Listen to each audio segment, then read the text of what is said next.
Hi guys, and today I've got for you the Golf R. You're thinking, hang on, that's an estate, isn't it? Well, it is, but it's the Golf R Estate. So I thought it'd be interesting to try the Golf R, which of course is like the flagship, if you like, of the Golf 8th generation Golf range, which is what this is, but also the Golf Estate, which I haven't tried before.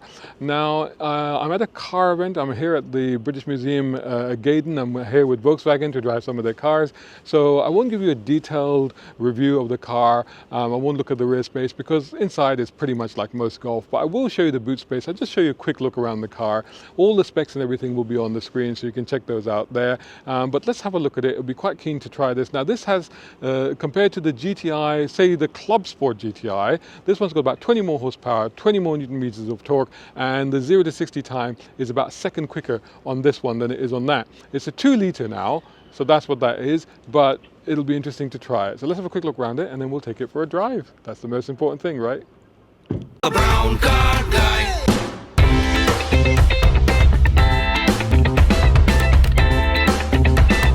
Brown car guy.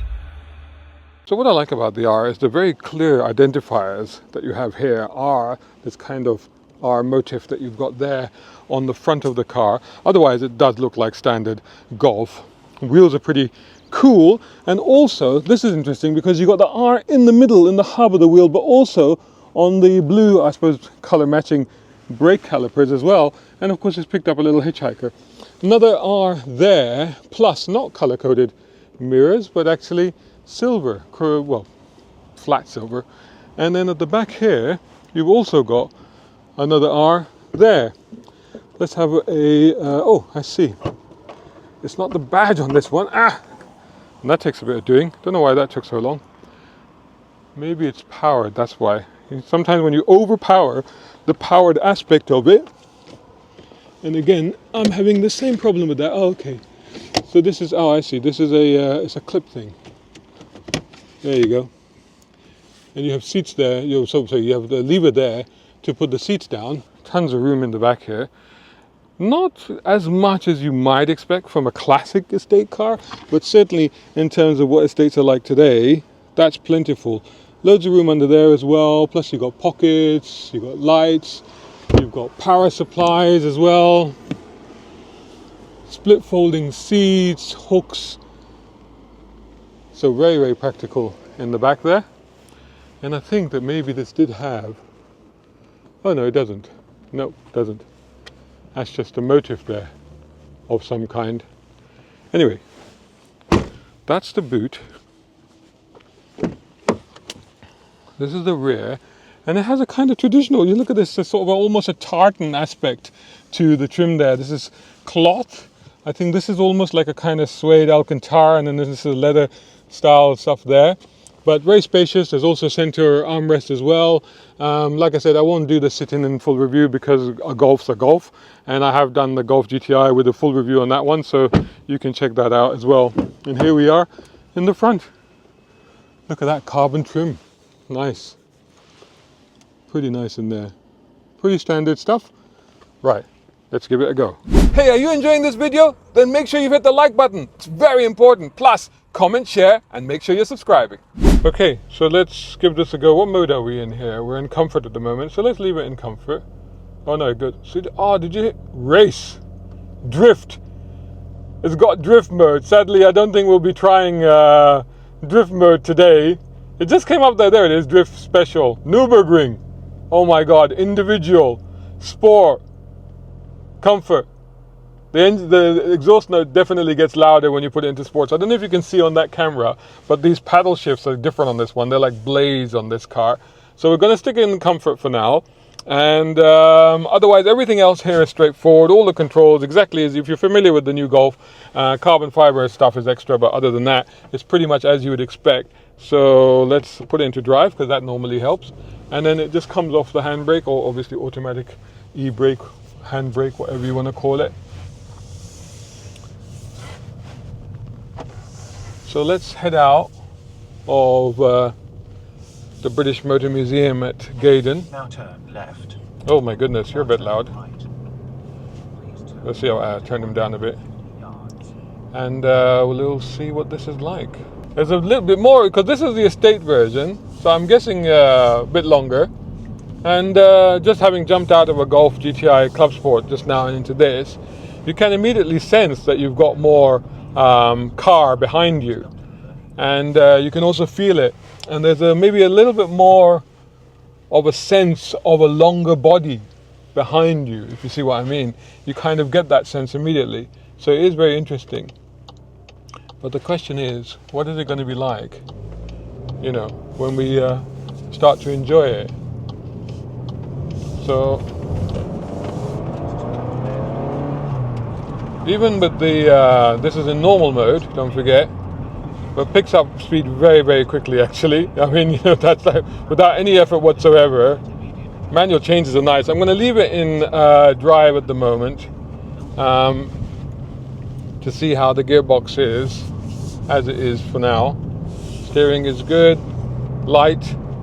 Yeah, it's quite light, just as you'd expect. I guess that's a comfort thing. I think it changes, certainly going on previous experience, it'll change once you get into Sport. Visibility is good. I mean, the rear, obviously you do get a sense that this is a bigger car. The rear window is much further away. But, I mean, when I say big, I'm talking marginally. Not like you have to worry about it jumping up to a much bigger car. That's not really what we're talking about here. Just more convenience, performance, but practicality, I guess, is the way to look at it. Yeah, I mean, even in normal mode, that accelerated plenty, you know, not really an issue at all. So now, let's go in and we select sports mode, not race. Sports mode, I think. Oh, whoa! Oh my goodness, that's bonkers. I've gone straight to paddle shifts. Let me try sports mode first. Yeah, sports automatic. This is definitely got a more of a punch to its performance. That 20 extra Newton meters or 20 extra horsepower certainly making itself felt in this car. I have just jumped out of the Club Sport actually. And yeah, that's actually quite impressive, how quickly you feel the difference between this car and that car. I think that I would say good brakes as well. I mean, solid, jumped on the brakes, bitey. But I would say the Club Sport actually has a slightly firmer ride, it feels to me. I mean, again, this is an estate car, so maybe they've just compromised a little bit for practicality. But and also, I would say that it sounds better, the Club Sport, actually, somehow to me. And there's a little bit more drama going on with the Club Sport so far that I sense. I mean, again, I've only just started driving this, but having just jumped out of that car. But in terms of the response and the kick that you get, there's no question that this is one up on that one, definitely. Question of whether it's worth the extra money or not. I mean, that's a question that you have to decide. But if you want the ultimate performance Golf, then I guess you'd have to be looking at this to satisfy that urge, that's for sure. So again, still leaving it in sports automatic and now going for a kick down. Yeah, just a slight few seconds it took there. Stays in gear and the instant throttle response. What was that? I'm going to slow down again because I think that was just... Yeah, 5.5, 6, 6,000, 5.5, 5,000 is still accelerating hard. Okay, let's go into manual shifts. So manual 5, we'll just knock it down into 4 so we got some performance here. But oh my goodness, wow. I mean, yeah, I think the steering was heavier in the other car, so I could do with more heft to it. But down to third, turning it in and just on the throttle, power on immediately. Very good. Wowzers. Damn, this is a pretty performance beast actually.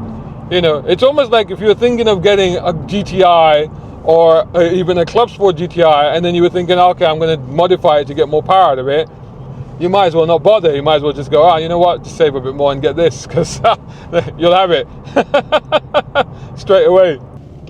The punch it out here. Wow, that engine revs like a nutter. Oh, this is nice. Actually, you know, the engine, I was maybe I did a disservice because I said that the engine in the Club Sport sounds better, but actually this one sounds better at higher revs. So when it gets racy, when it really gets racy, then it's like, whoa. So again, actually you want to keep it down in lower gear. Nice parp there, nice little, oh yeah, definitely something interesting going on with that. And quick gear changes as well, very quick. Nice. So this is interesting because I've always said that in the current, I remember the original Golf R and I thought that was great. I love that car. But in the modern era of Golfs, I've always said that, well, certainly with the last generation, I always preferred the Club Sport. The Club Sport was my favorite one. But I wonder if I'm about to rethink that now because this is impressive. But it's also a little bit more comfortable. So I don't know if it's because this is the estate version or if it's just the way that they've set it up. But this one feels less jittery, less firmer on the ride, less rigid than that one. I mean, you know, obviously if you do track days and stuff like that, then Club Sport makes more sense because you want something that is quite strong and rigid, with little flex and little movement in it. But if not, then for everyday use, I'd say that this is the more comfortable companion. You come up on traffic very quickly in this car, that's for sure. And yeah, it doesn't like traffic. Well, I mean, it does, it's fine. It'll cruise happily. But I don't like traffic because I want to exploit all of those horsepowers and all of those torques that it's got. So just threading our way through a little town at the moment, and I've actually kept it in sports. I should probably change it into comfort. So let's try that. And yeah, definitely the ride settles down and the steering seems like it gets lighter. But to be honest, it's one of those things where if you own this car, most of the time you will probably drive it in comfort. You will never probably go into race and certainly not into drift if you're on a public road, that's for sure. But I think that because I have short time with the car and I quite like it and it is quite tolerable, I'll leave it in sports. I wonder if I should go into race. Drift profile, there's a warning. Drift is solely for racetracks, okay? So you can't go into that.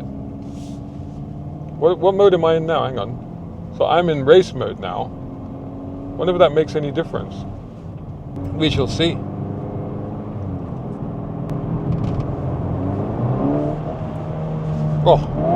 Oh, it's happy to rev the nuts off, isn't it? It's really going for that. It's third gear now. It holds gears, that's for sure. I've just gone into manual now, so but even in sports automatic, it was holding gear. But it's the ride is definitely very nice on this because it's very stable, it's very flat. There's just enough body movement to let you know what's going on, but at the same time, it's actually quite comfortable. Steering actually, I wonder if there's some assist there because it's really working with you. Brakes good, strong. Frisky thing, that's for sure. Oh, it's making some nice crackling noises at the back. So this is basically at normal speeds in comfort. I mean, the Club Sport always sounds angry, but at normal speeds in comfort, this one just sounds normal. Actually, don't do that. There you go. But when you're on it, definitely it sounds better. And the stuff that the exhaust is doing, which is turning me on. But the gear shifts are nice. Changes are pretty quick. They could be quicker, but they're pretty quick for what you're getting, that's for sure. But it's making the nice noises. It's good. Body settles in. No, very little hint of understeer at all, if anything. You know, despite the fact that it's a longer body, and you might have thought, oh, you're going to get a bit of that, but not really. Certainly not at this sort of speed and these sort of not that tight corners, I suppose.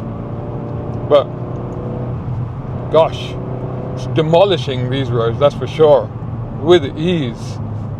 And you could just leave it to its own devices in sports mode and it would be fine. But it's kind of more fun.